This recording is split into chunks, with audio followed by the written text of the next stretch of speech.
Hey guys, it's Bree here with Blossom and Branch Farm, and today we're going to be direct sowing a cut flower garden. This is a plan that is designed to be easy to grow, so it's all direct sow. I didn't start any of these seeds indoors. If you haven't done anything yet for your garden, you'll be able to join me in growing this plan. I have my seeds here, and if you want to watch the detailed plan of how we're doing the spacing and why, go back to our cut flower garden video. But for now, I'll go through the seeds that you're going to need to do this plan. You'll need some sunflowers of your choice. I'm going with Sunflower Steve's Van Gogh Fantasy Seed Mix. It's just going to give me a variety of different colors. I am doing some cosmos, so we'll need cosmos. I'm using Cupcake White because cosmos are some of my favorites. And we will need zinnias. So this is where you can get really exploratory. There's so many different kinds of zinnias, different colors. So I'm going to be doing Queen Red Lime and Mazurkia zinnias, and also Queenie Lime Peach zinnias. Do a mix of different, don't get stuck with all just one type. If you want a lot of variety in your cutting garden, you can go with multiple different varieties of these flowers. I have my dahlia tubers here that I saved because we have 10 dahlias going into this plan. And then I also have a couple extra seeds. I have some nasturtiums and I also have some coreopsis. I'm not sure yet what I'm going to put in, but the reason that I'm doing this is because I'm swapping out the mums. So if you've watched our Easy Cut Garden Plan video, you know that we actually have 4 mums that go in the front.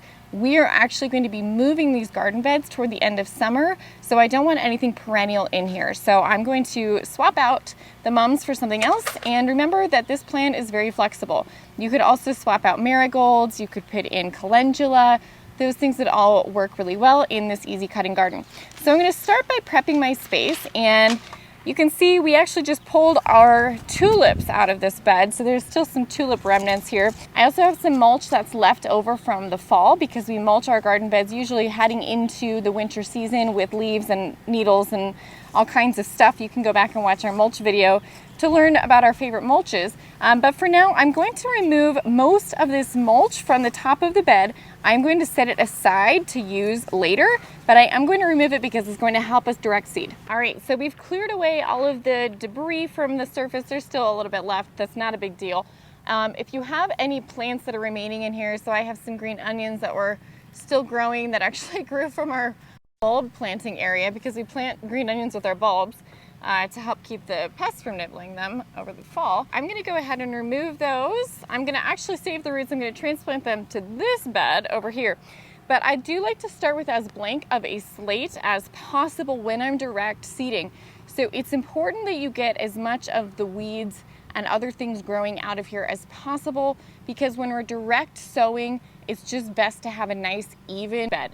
So what I'm going to do is I'm going to pull out all of this green stuff, whatever's left, and then I'm going to level out this soil so that it's nice and flat, because what we don't want is highs and lows where water might pool, or areas where it sits high where it's not going to get enough moisture. That can be problematic when we're direct sowing. So because our spacing for this cutting garden is basically by the square foot, I'm going to go ahead and make some grid lines in the bed so that I'll be able to space properly when I'm direct sowing my seeds, which is really important. So I'm going to start by going across. I'm just going to go every foot, make a little mark, and then I'll trace that all the way across the bed. I'm just going to use my stick here.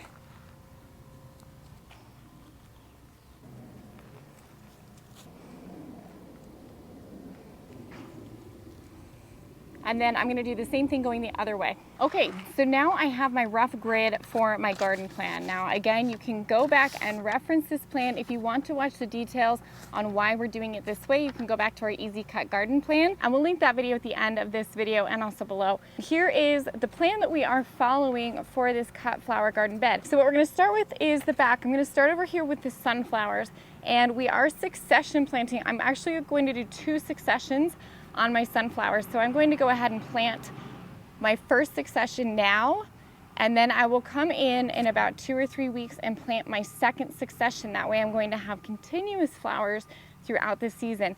The other thing I'm going to do before I start is I'm actually going to go ahead and put my stakes in. Now, support is something that's always smart to plan for when you start a cutting garden, because a lot of these varieties are taller, so that we're able to get good cutting vase length out of them.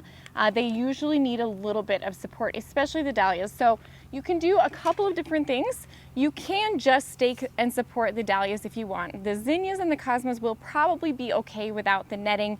They'll probably grow a little bit straighter if they have netting, but you don't have to use it. What you could do instead is just stick in one stake per dahlia that you're going to plant. So I do have enough stakes. I'm actually going to show it both ways. I'm going to show with the netting and also with the stakes. If you're doing the netting, you are going to need some dowels or posts or T-posts. I'm using these wood ones, and I'm going to put them at the edges of the bed. This raised bed soil is pretty soft already, but if you need, you can hammer these in as well, one in each corner. And I just like to do this before I seed, because that way I don't risk messing up the seeds that I put in the ground by putting the staking in.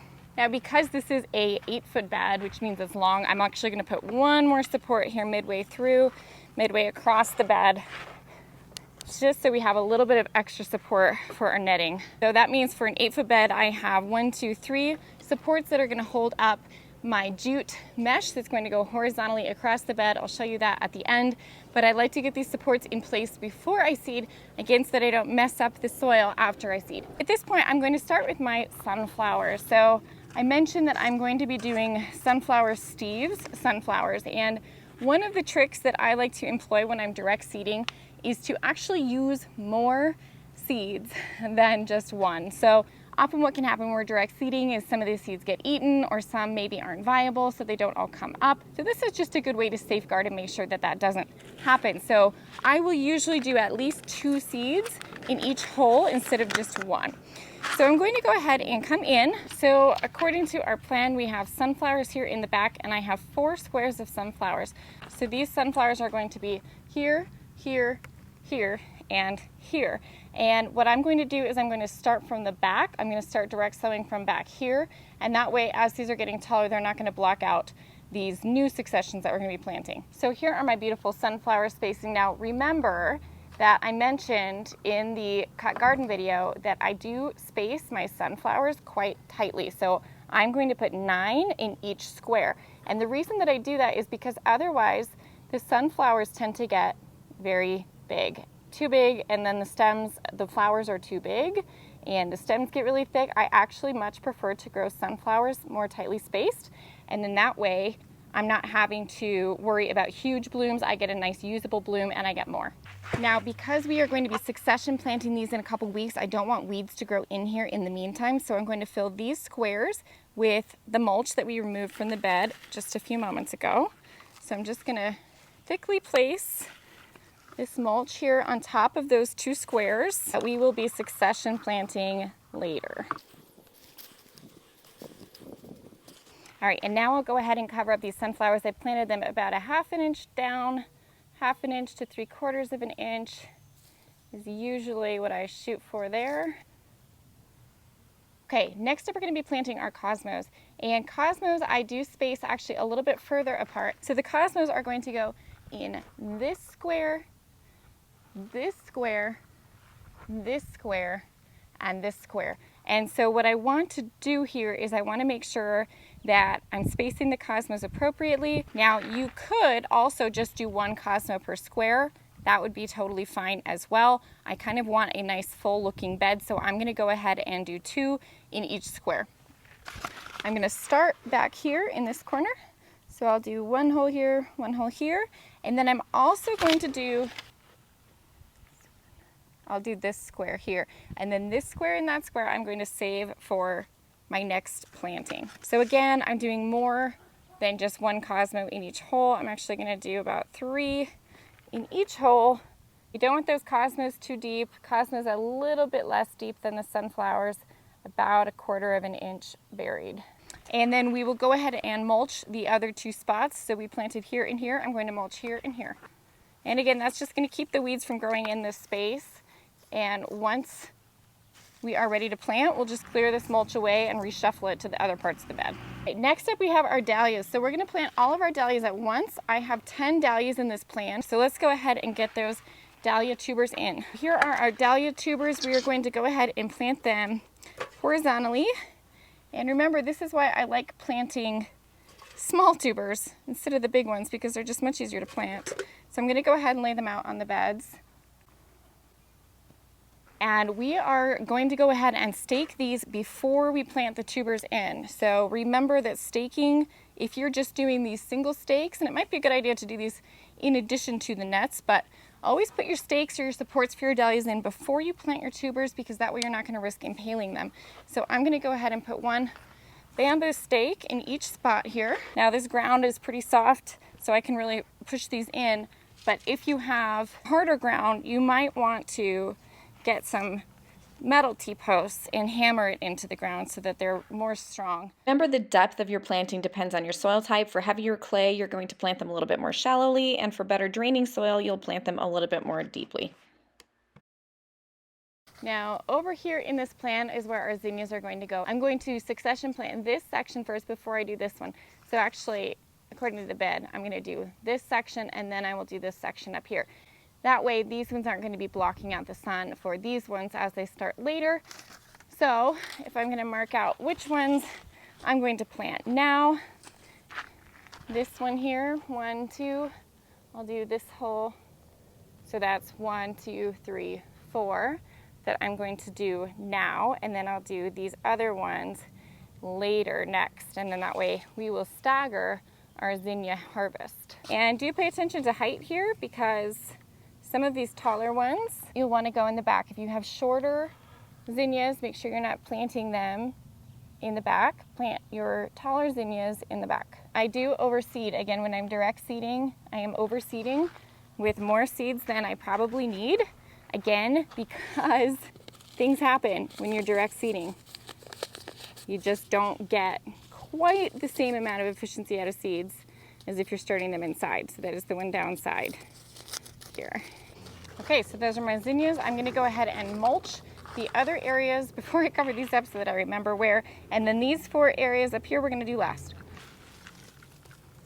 So last up, we're gonna go ahead and do these 4 sections here. So we have 1, 2, 3, 4 more squares. Now, I had mentioned that you could do mums up here, and you have to buy mums that are tall enough for cutting. They're going to be propagated mums, and that means that you can't grow them from seed, so you have to buy them in a pot. Usually I like to buy them from Bluestone perennials, but because, again, we're moving this bed, I'm not gonna put perennials in here. So I'm gonna swap out something else. You could put more zinnias in here. You could put something shorter, so a marigold would be great. I don't like to use marigolds particularly that much. I am actually gonna put nasturtiums up in here just for a little bit of trailing color on the front.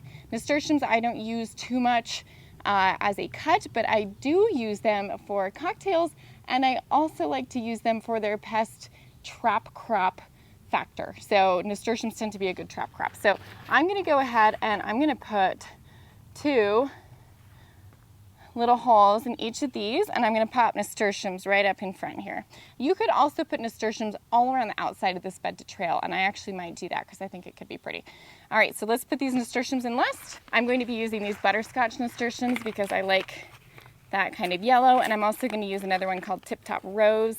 For the nasturtiums, I actually usually like to soak them overnight before I plant them. It just helps them to germinate a little bit faster, but in this case, for the interest of the internet, I'll go ahead and just pop them in about 1 inch down for these. We're gonna replace our irrigation lines and then we'll put our netting on top. Okay, so I don't usually do these stakes at the same time that I do netting. You can go back and watch my dahlia video to see how I usually do this, and I'm finding that this was a mistake because it's really hard to get the netting over these. But because I've already marked where they're going to go in the ground, I know that if I put the stake back in here, where the hole is, I'm not going to impale my dahlias. So I'm going to go ahead and just carefully pull these out, leaving the hole so that I see where they are, and then I can put my netting on.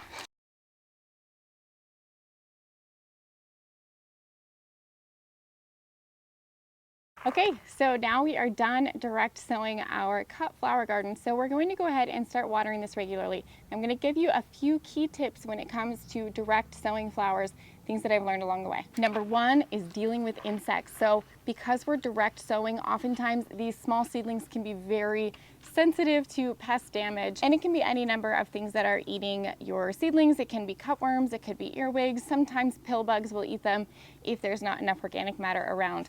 So there are a couple tips for you. One is that you can actually cut up toilet paper rolls, just cut them into small pieces like this one. They're maybe about an inch tall. And then once the seedlings pop up, you just fit this right around the seedling that's come up. It just gives it a little bit of extra protection and a barrier. It also works for slugs.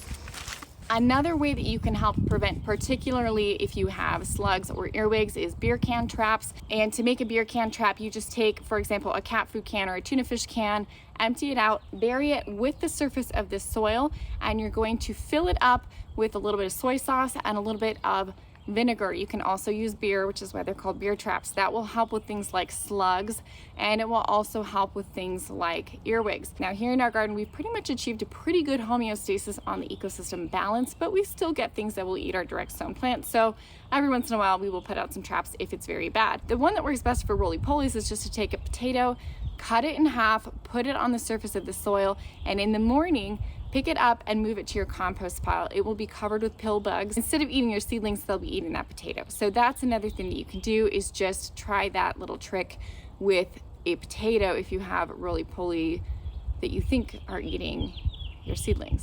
Usually it's not really them, they're just the ones that we see, and so we blame it on them. Now, if you don't want to do the spacing like this, it's too time consuming and finicky for you, you can also just do furrows. So just pull a furrow in the surface of the soil with your hand, sprinkle some seeds into that furrow, and you can go ahead and direct seed that way as well. Sometimes we'll do that with things like sunflowers that can be spaced a little bit more tightly. It's just more time consuming if you do a lot of that, and then you have to come in and thin it. If you want to do a furrow and you're planting a lot of something, so for example, sunflowers or zinnias, just try to pay attention to your spacing as you're planting into that furrow so that you're not having to come back and do too much work with thinning later. We're going to go ahead and keep this moist. Now, if you have troubles with squirrels or birds eating your plants, this netting is really going to help with that. Now, if you don't have the netting, you can also try things like putting some burlap on top of your seeds as they're germinating. That will not only help keep them moist, it will help protect them from digging squirrels and also birds eating them. As a reminder, these mulch squares, we are going to come back in about 3 or 4 weeks and we will plant in the next seeds. If you have a longer growing season, you can also do multiple successions. Even in a small bed like this, you don't have to plant everything at once. It's okay to leave some spaces, make sure that you're covering up that soil so it doesn't get weedy. And then once you're ready to plant, just remove that mulch, sprinkle it throughout the rest of the bed, and direct seed right into that ready soil. All right, everyone, I hope that this was helpful, and I hope that you're inspired to join us on a cut flower garden journey this year. It's really very rewarding to have not only a beautiful garden, but also one that is beneficial for pollinators and that you can cut from as well. If you enjoyed this video, please remember to like and subscribe. It really means a whole lot to us here at the farm, and we hope to see you soon around here.